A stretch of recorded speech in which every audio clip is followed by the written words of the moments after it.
Tansin Totemtik, my name is Louis Lapatak. I'm 76 years old. I'm an elder from Saddle Lake Band. I was born and raised in Quills Indian Reserve by my grandparents from 1945 to 1956. My grandparents were very traditional and the whole family spoke Cree. This was our culture, thinking, acting, feeling, and living together. There was 5 of us grandchildren, and to my recollection, 4 of the oldest were already at Blue Quills Indian Residential School.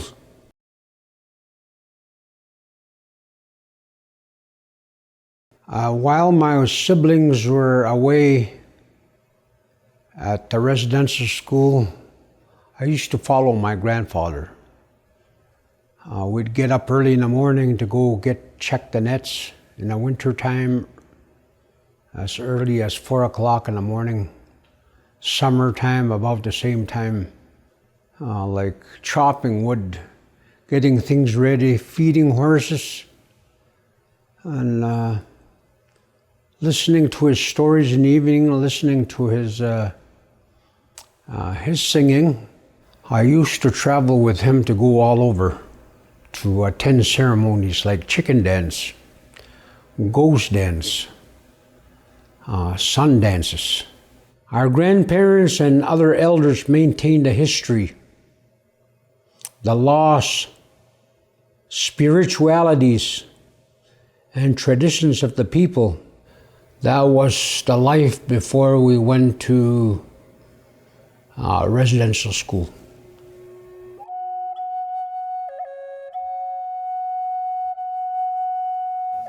My mom's school then I go my Blue Quills Residential School from 1952 to 1965. I attended Blue Quills Indian Residential School. I started at 7 years old. At that time, my first language was Cree. I didn't understand any English. A grain truck came in, and it had a big box. One was a driver, and one had a piece of paper and spoke with some of the people. And there was quite a few children, and we were put on this truck, and we rode on the back. And we got off at Blue Quills. One of the first things they did to us was take our clothes, and we were given clothes, coveralls, a pair of pants, army boots, and they deloused us with some kind of liquid that made our hair was very, very, very white. And I don't quite recall if we had haircuts right away, but they did give us high haircuts, military haircuts. I was given the number 54. We were given numbers according to size. Number 1, and I recall the last number was 80. There was about 80 boys in the school. We were given numbers to identify our clothes, our lockers, and our belongings. I ran away from school from grade 7, grade 8, grade 9, grade 10. That was one of the main reasons. It was the treatment, and I just had enough. Getting slapped, getting abused, physical beatings, being called savage. We were relocated forcefully. Going to school was a loss of Indigenous cultural teachings. There was enforcement of Christianity. Later on, we found out that we were there to be assimilated, to take the Indian right out of us, introduce us a new religion, a new language, a new way of life. The schedule was very regimental, and there was a lot of emphasis on religion. We'd pray about 10 times during the day. We had 3 meals a day. Sufficient, I guess, but not enough.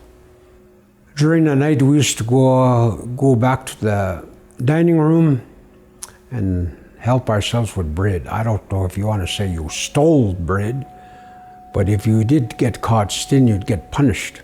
Once a week, and I recall it was on Friday evenings. And we had an inspection before showers, so they'd check up our clothes. If you had your clothes dirty, like say a dirty collar, a torn handkerchief or something like that, you'd mark you down for losing a mark.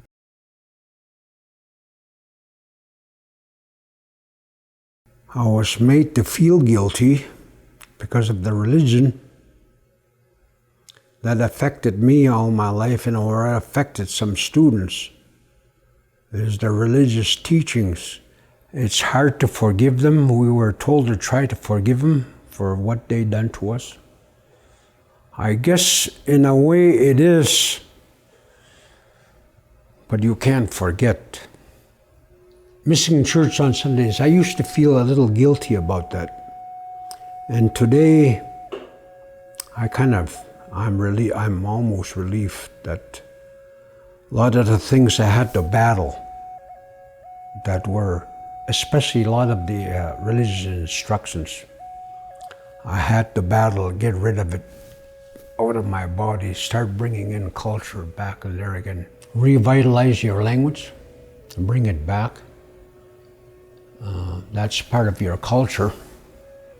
You know, participate in ceremonies, talk to elders, visit them, because you learn from them.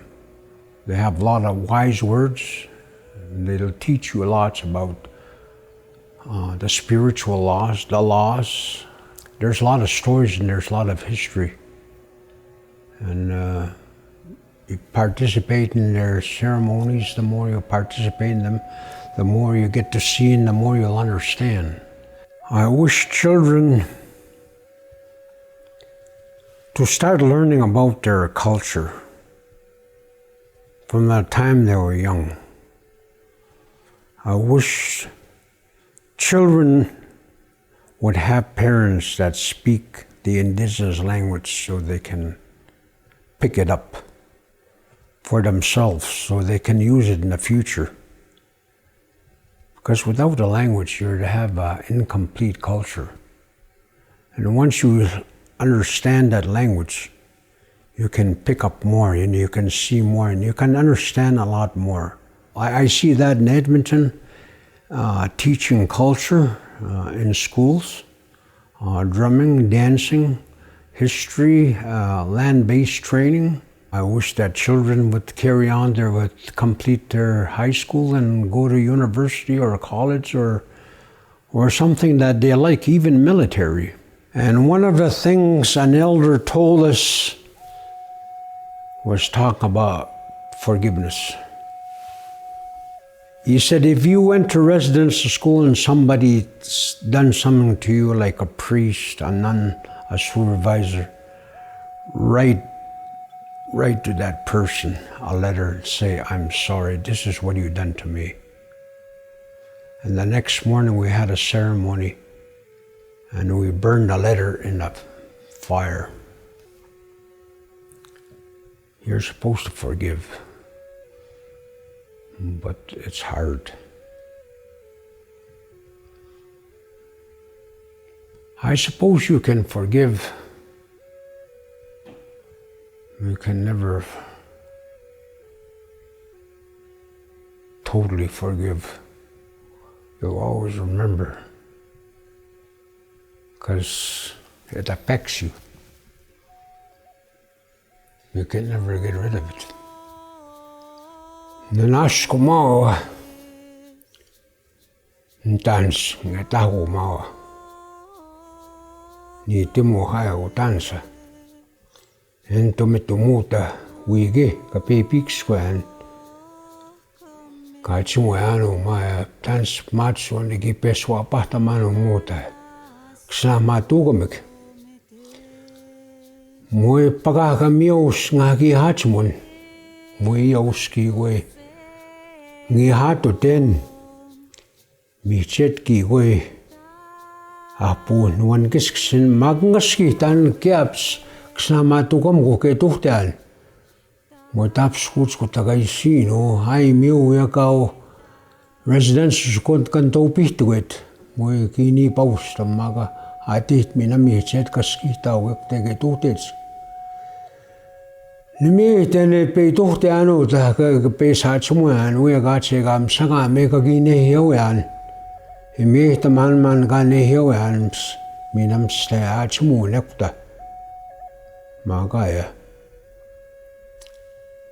Ekset web taman nanasku mau muta.